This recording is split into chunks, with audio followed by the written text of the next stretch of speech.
Muy bien, Germán. Hay muchos datos para actualizar allí lo que está sucediendo a nivel global y lo que proyectó justamente el FMI.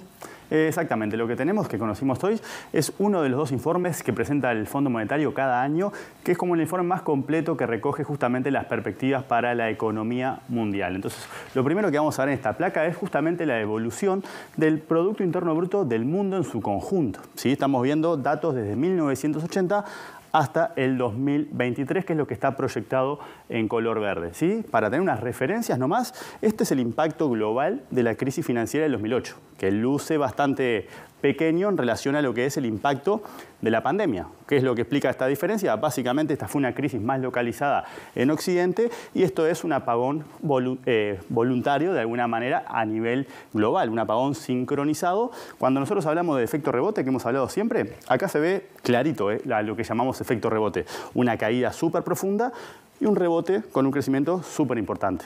Sí, pero es un efecto estadístico lo que estamos viendo y lo que conocimos hoy es que las perspectivas para el mundo en su conjunto vienen complicándose. La economía mundial se va a desacelerar, esto es la proyección que hoy dio a conocer el Fondo Monetario Internacional. Son valores más bajos que los del año 2019, el último prepandemia, simplemente guiándome en el caso del 23 sobre todo por lo que se ve del 19 en las barras. Tal cual, Tincho. De hecho, este desempeño en estos 2 años es el más flojo desde el principio del 2000. O sea que, de alguna manera, esto está reflejando el enfriamiento de los principales motores de la economía china en el marco de una política muy restrictiva desde el punto de vista del control de la pandemia. Europa, en el marco de todos los problemas que vienen justamente por la energía y el suministro de energía que proviene de Rusia. Y Estados Unidos también, que también en el combate contra la inflación, que eso también afecta a Europa, justamente el combate contra la inflación tiene un efecto recesivo. Entonces lo que estamos viendo es perspectivas que son más flojas y además este dato se corrigió a la baja. Este quedó igual, pero hace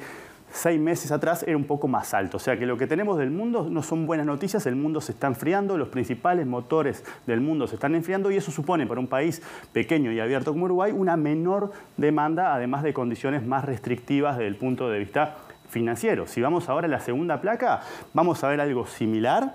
¿Sí? Un poco más acotado en el tiempo, estamos viendo datos del 2000, pero para nuestra región, esto es América Latina y el Caribe. Acá tenemos un impacto un poco más importante de lo que es la crisis del 2008, el impacto de la pandemia y de vuelta, el rebote que tuvimos, un 6% de crecimiento, pero de vuelta es un efecto estadístico, esto no derrama sobre nada. ¿Sí? Y la desaceleración que se viene para los próximos 2 años. ¿Sí? Simplemente, acá lo que hacemos es, nos metemos, hacemos un doble clic sobre esta torrecita verde, que es el crecimiento para el 2022, y vemos ordenados cuáles son las perspectivas de crecimiento para los distintos países de la región.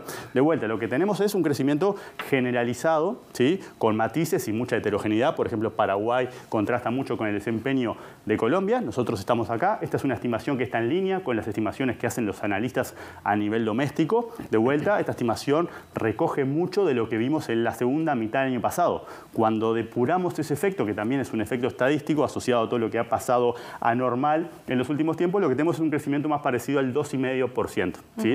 Hay como 3 puntos que vienen como heredados entre comillas. Hay algunas, Germán, hay algunas características de la región, de las economías de la región que lo hacen comportarse diferente a otras regiones y eso también interviene en la participación que tienen en este crecimiento. Tal cual, acá estamos hablando de la región más desigual del mundo. La región aparte que fue la más afectada en el marco de la pandemia. Si nosotros analizamos y ordenamos el desempeño de las economías de las distintas regiones del mundo en el año 2020, lejos la peor es justamente América Latina. Piensen que antes de la pandemia, acá tenemos varios años de estancamiento y en el 2019 en particular, recuerden todos los episodios, ¿sí? Los estallidos sociales que tuvieron lugar en distintos países y de alguna manera eso pasó antes que sucediera esto. ¿Sí? O sea que hay muchas características peculiares que hacen que la región ya tenía problemas, los problemas se profundizaron. Después de este efecto estadístico, lo que tenemos es, bueno, vamos a empezar a lidiar de vuelta con los problemas que heredamos desde antes de la pandemia. Y si ahora vamos a la siguiente placa y hacemos un doble clic sobre la región, vamos a meternos en nuestro concepto más restrictivo de la región, que son básicamente nuestros 2 vecinos. ¿Qué es lo que estamos viendo acá? Acá estamos viendo el PIB, pero per cápita.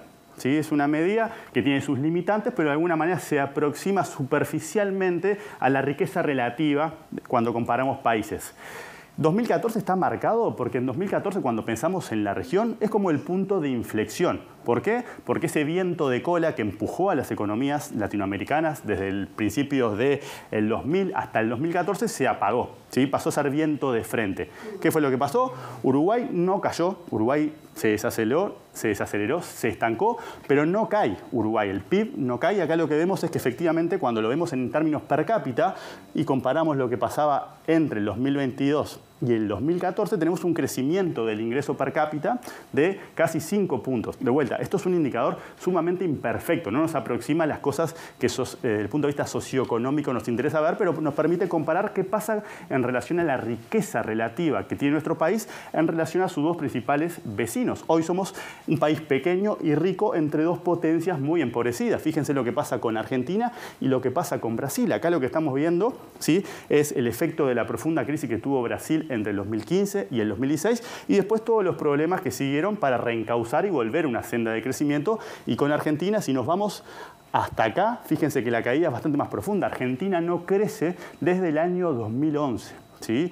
Y de hecho nosotros lo pasamos en términos de ingreso per cápita, algo que, fíjense que no era algo que venía sucediendo históricamente. Acá tenemos el extraordinario periodo de crecimiento entre el 2003, después que salimos de la crisis, y el 2014, ¿sí?, y los efectos de la pandemia. O sea que tenemos un barrio bastante complicado. Y la última placa, de alguna manera, es, si nos ponemos a pensar un poco más en perspectiva, y esta gráfica de alguna manera tiene mucha historia, porque si la vemos es del 80 hasta el 2025, ¿sí?, y cuenta básicamente lo que es el auge del fenómeno chino.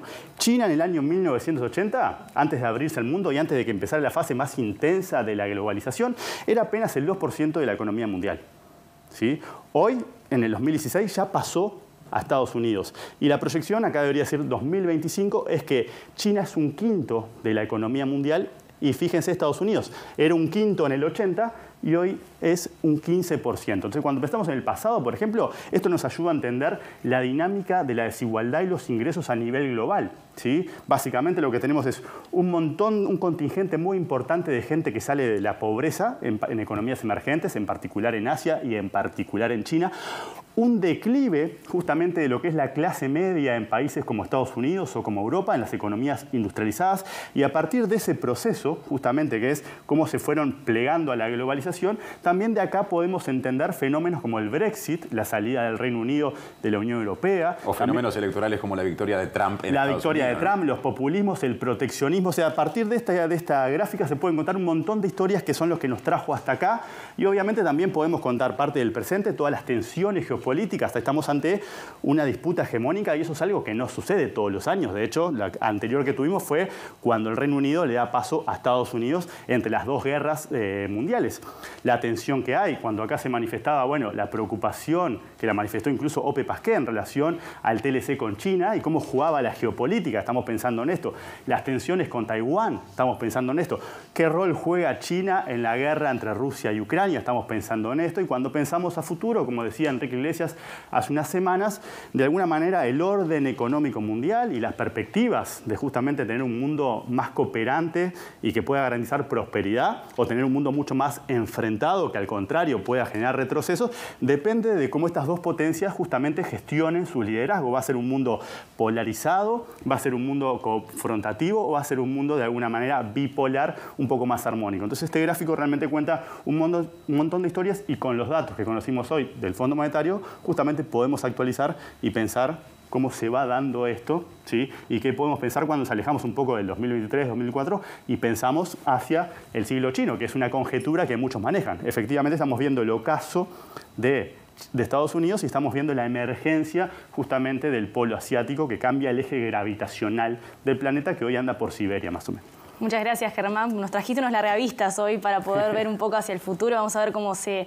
sigue comportando eso. Nosotros avanzamos